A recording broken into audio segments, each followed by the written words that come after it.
2014 was a remarkable year for the commercial real estate market in Northern Ireland, with the volume of transactional activity in the investment sector exceeding expectations over the course of the 12 months. The most noteworthy transaction to complete in the region during the year was undoubtedly the sale by NAMA of their entire Northern Ireland portfolio by way of a loan sale. It was known as Project Eagle. It was sold to Cerberus in the early part of the year. Cerberus acquired approximately 850 properties valued at 4.5 billion for a reported £1 billion sterling. A number of other transactions were put on hold pending the outcome of the Project Eagle sale, resulting in quite a lot of activity occurring in the investment sector in the second half of 2014 in particular. Later in the year, Cerberus again emerged as a successful bidder on the Project Arran loan sale, which contained several Northern Ireland assets. We witnessed some recovery in property values during 2014, with prime yields in all sectors hardening during the year, following similar trends elsewhere in the UK and the Eurozone, as real estate capitalisation rates trended downwards in tandem with government bonds and interest rates. It is important to remember that recent value increases are coming off a low base following an exceptionally severe crash, and values still remain considerably below peak levels in all sectors.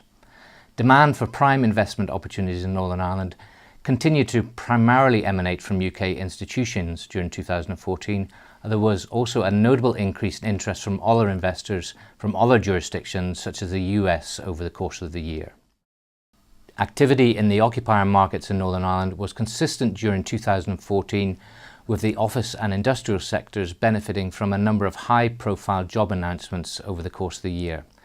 The retail sector was also seeing some signs of recovery.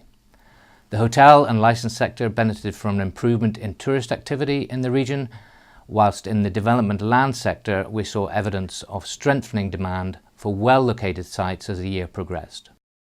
However, the scarcity of traditional bank funding to support new development remained a concern, with shortages of Grade A office accommodation in Belfast becoming particularly topical as the year progressed. The news that Northern Ireland will potentially see a reduction in corporation tax rate to match or compete with the 12.5% rate in the Republic was broadly welcomed in the real estate sector. This should result in potential increases in foreign direct investment. It should also reduce the tax burden of 34,000 local businesses in Northern Ireland, which would be positive news for the economy here.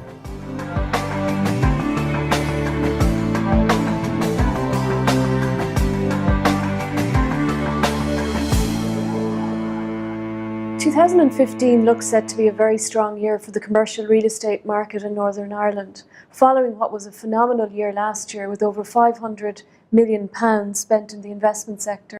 We also saw over £1 billion of loan sales being completed in the Northern Ireland market last year. In addition to continued deleveraging, which is likely to continue over the course of the next 12 months, another trend we expect to see this year is a lot of secondary trading of assets that were bought as part of asset sales and indeed loan sales over the last number of years. Since 2007-2008, the real estate market in Northern Ireland has transformed from being a largely debt-based model to an equity-based model. We've seen a lot of institutional appetite for assets across the region, and we've seen many new entrants to the sector. In all likelihood, 2015 will see a continuation of this trend, with a large volume of deleveraging expected to occur over the course of the year. Much of what will be traded will comprise retail assets, with several retail parks, shopping centres and other retail properties expected to be launched for sale during 2015. It is inevitable that UK interest rates may start to tick upwards over the course of the next 12 months, eroding the arbitrage that currently exists between prime real estate, bond rates and interest rates to some degree. Even if interest rates move up and indeed yields contract further, there will, however, continue to be a significant gap between the two, which will continue to attract investors to the commercial real estate market in Northern Ireland. We expect to see an increased focus on asset management over the course of the next 12 months. Many of the people who have bought assets in Northern Ireland over the last number of years will start to focus on intensive asset management strategies. That will take the form of re-gearing existing leases, reducing vacancy in certain schemes, and in some instances, undertaking significant refurbishment and redevelopment projects. While activity in the investment sector of the market is expected to be quite strong, activity in the occupier markets could, however, be more muted. There's an uncertain economic and political backdrop at the moment. Having said that, we saw some very significant job announcements across Northern Ireland last year, and we expect to see that having an impact on demand for office accommodation in Belfast in particular over the next 12 months. We would expect to see a similar volume of take-up to the 350,000 square foot of activity leased in Belfast last year occurring this year. The biggest challenge for the market will be a scarcity of Grade A accommodation. Although there is one scheme due to complete this year and several schemes in the planning process, we really need to get on site urgently to provide office accommodation, particularly if changes to corporation tax go ahead and we see an increase resulting in FDI. Because of the scarcity of Grade A stock, it is inevitable that prime office rents in Belfast will continue to increase over the course of the next 12 months. Indeed, we expect to see Belfast office rents hitting £16 per square foot over the course of the next 12 months. This is still considerably less than the rental rates in many regional cities across the UK, making Belfast an attractive option for many FDI occupiers. In addition to new development commencing, we also expect to see renewed focus on the refurbishment of older buildings, helped to some degree by the business premises renovation allowance.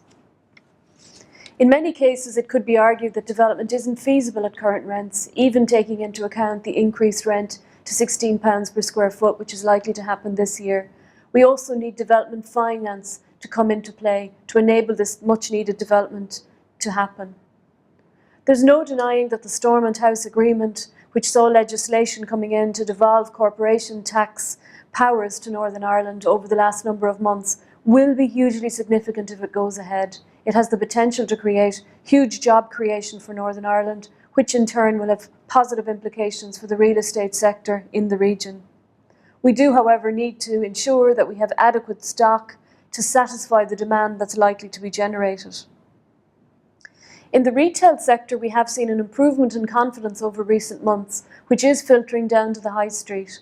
And over the course of the next 12 months, we would expect to see vacancy on many of the high streets, again, particularly in Belfast, coming down significantly.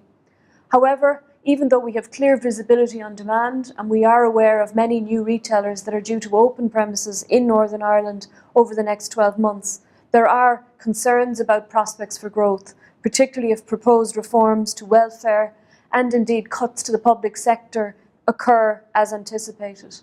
Nevertheless, the underlying picture will be positive, and we would expect to see quite a bit of activity in the retail property sector over the course of the next 12 months. We haven't seen rental growth coming through to any great degree in this sector yet, and indeed it's unlikely to happen in 2015. However, we may see some uplift in Zone A rents in Belfast, which were likely to rise to something like £115 per square foot over the course of the next 12 months.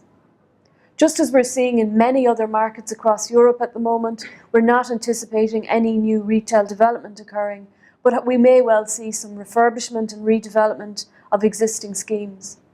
Another trend which we're seeing right across Europe at the moment, and one which will be prevalent in Northern Ireland, is increased convergence between online retailing and physical stores, with many more retailers rolling out web-based presence and adopting more click-and-collect model. Just as we saw over the last 12 months, it's likely that the majority of the investment spend in Northern Ireland this year will comprise retail properties, with several large retail assets due to come for sale over the course of 2015.